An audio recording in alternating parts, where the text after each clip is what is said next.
आर्य समाज के इस पावन मंच पर उपस्थित है आर्य जगत के बहुत उच्च कोटि के विद्वान सरल सौम्यता की प्रतिमूर्ति पूज्य आचार्य श्री धीरज कुमार शास्त्री जी, बहुत अच्छी भजनों उपदेशिका जो पूरे देश में जाकर के प्रचार करती हैं। बहन निकिता आर्या जी, मोहिनी आर्या जी, और हमारे मध्य में उपस्थित हैं ऋषि भक्त देशभक्त सूबेदार जी, हमारे बहुत अच्छे कलाकार साथी भाई सुरेंद्र आर्य जी और दूसरे भाई विक्रम जी बहुत सुंदर जो है संगत कर रहे हैं।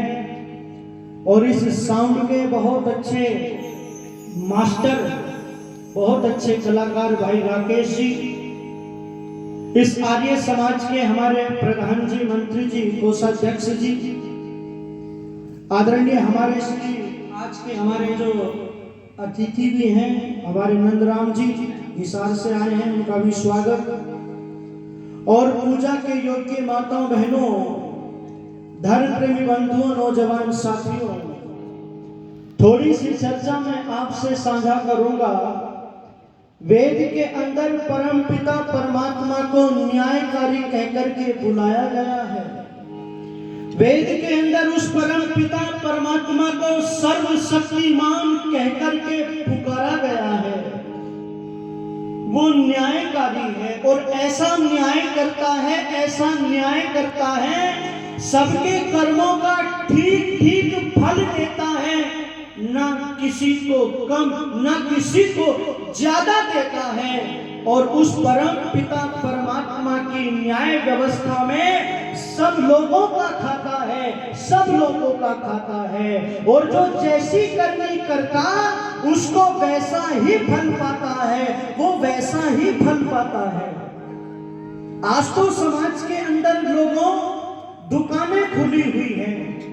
आज तो बहुत सारे लोग, गुरु लोग ये कह देते हैं कि तूने कितने ही बुरे कर्म किए हो, हमारे पास में आ जाओ, गुरु मंत्र ले लो, सेवा कर लो, दान कर दो, स्नान कर लो, जागरण कर लो, ये कर लो, तो तुम्हारे किए हुए कर्म जो हैं, जो पाप हैं, वो माफ हो जाएंगे। तुम्हारे इस जन्म के क्या, हम तो जन्म जन्मांतरों के पापों से तुम्हें मुक्ति दिला देंगे, मुक्ति दिला देंगे। पर जब वेद की शरण में गए, जब महाभारत की शरण में गए, जब गीता की शरण में गए, तो सारे लोगों ने एक स्वर में स्वर मिला करके यही कहा, ये गलत है, ना ना ये गलत है, ये झूठ है। उस परम पिता परमात्मा की व्यवस्था में कोई रिश्वतखोरी न यन मित्र सममान एति। उस परमात्मा की व्यवस्था में किसी आचार्य की, धर्माचार्य की, पैगंबर की कोई सिफारिश नहीं चलती है। वो परम पिता परमात्मा हमारा हिसाब ठीक करता है। इसलिए बहुत सुंदर पंक्तियां किसी कवि ने लिखी थी कि रचा है सृष्टि को जिस प्रभु ने,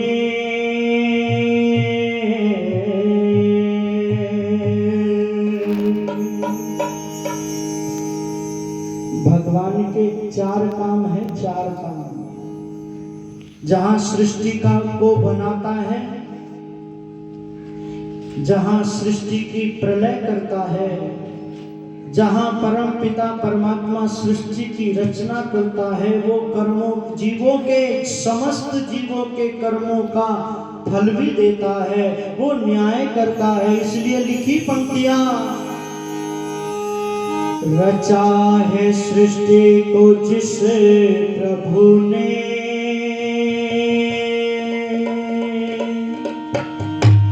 वही ये सृष्टि चला रहे हैं।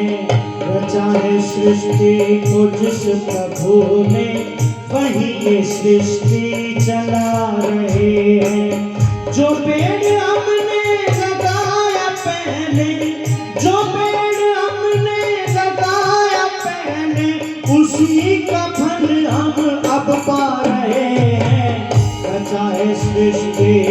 जिस प्रभु ने वही ये सृष्टि चला रहे हैं।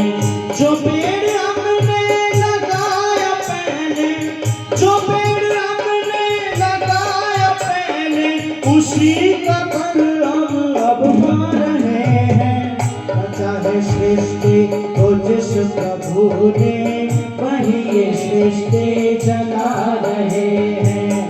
चाहे सृष्टि को जिस प्रभु ने वही ये सृष्टि चला रहे हैं। इसी धरा पे शरीर पाए, इसी धरा पे शरीर पाए, इसी धरा में फिर सब समाए, इसी धरा में फिर सब समाए। है सत्य नियम यही प्रभु के, है सत्य नियम यही प्रभु के। एक आ रहे हैं, एक जा रहे हैं। चाहे सृष्टि को जिस प्रभु ने वही सृष्टि चला रहे हैं। चाहे सृष्टि को जिस प्रभु ने वही सृष्टि चला रहे हैं। जो पेड़ हमने लगाया पहले, जो पेड़ हमने लगाया पहले, उसी का फल हम अब पा रहे हैं। सृष्टि को जिस प्रभु ने वही सृष्टि चला रहे हैं। जिन्होंने भेजा जगत में जाना, तय कर दिया लौट कर फिर से आना। जिन्होंने भेजा जगत में जाना, तय कर दिया लौट कर फिर से आना। जो बेचने वाले हैं यहाँ पर, जो बेचने वाले हैं यहाँ पर, वही फिर वापस बुला रहे हैं। चाहे सृष्टि को जिस प्रभु ने वही ये सृष्टि चला रहे हैं।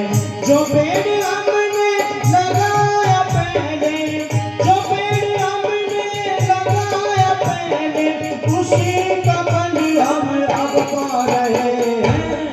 चाहे सृष्टि को जिस प्रभु ने वही सृष्टि चला रहे हैं।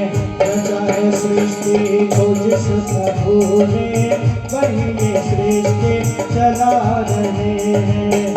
चाहे सृष्टि को जिस प्रभु ने वही सृष्टि चला रहे हैं। वही सृष्टि चला रहे हैं।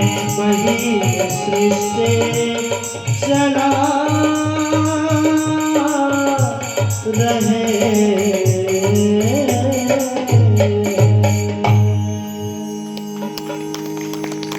रचा है सृष्टि को जिस प्रभु ने वही ये सृष्टि चला रहे हैं। आदरणीय सूबेदार जी 100 रुपए देकर के सम्मानित कर रहे हैं। सूबेदार जी का बहुत बहुत आभार। निवेदन करने चला हूं, जो पेड़ हमने लगाए पहले, उसी का फल हम अब पा रहे हैं। जो जन्म जन्मांतरों में हमने कर्म किए हैं, शुभ अशुभ कर्म, उन कर्मों के परिणाम स्वरूप व्यक्ति को जाति, आयु और भोग मिलते हैं। सति मूले तद विपाको जात्या आयुर्भोगा। पतंजलि का ये सूत्र कर्म फल व्यवस्था को समझा रहा है और कह रहा है दुनिया के लोगों, कर्म फल से और उसके प्रभाव से डरो डरो। कर्म फल का जो प्रभाव है वो दूर तक जाता है, दूर तक। महाभारत का युद्ध इस बात का साक्षी है, इस बात का उदाहरण है लोगों।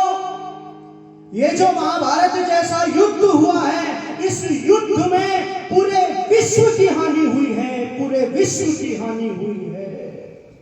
और महर्षि दयानंद जी लिखते हैं कि ये जो महाभारत के युद्ध में बड़े बड़े योद्धा, बड़े बड़े ऋषि मारे गए हैं, उसकी भरपाई कभी ना हो सकेगी, उसकी भरपाई कभी ना हो सकेगी।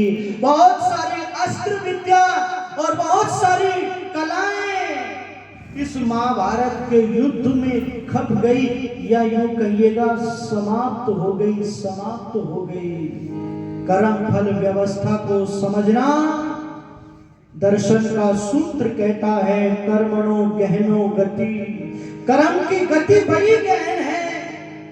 उस परम पिता परमात्मा की व्यवस्था से, उसकी नजर से कोई बच नहीं सकता। पर ये जो मानव है ना, मानव ये दुनिया से डरता है, दुनिया से, पर दुनिया वाले से नहीं डरता।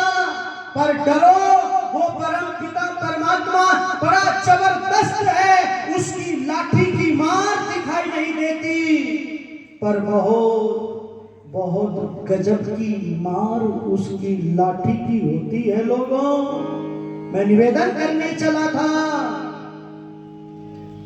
महाभारत काल में श्लोक आता है, अवश्यमेव भोक्तव्यम कृतं कर्म शुभाशुभम। किए हुए शुभ और अशुभ कर्मों का फल व्यक्ति को निश्चित ही भोगना पड़ता है। भोग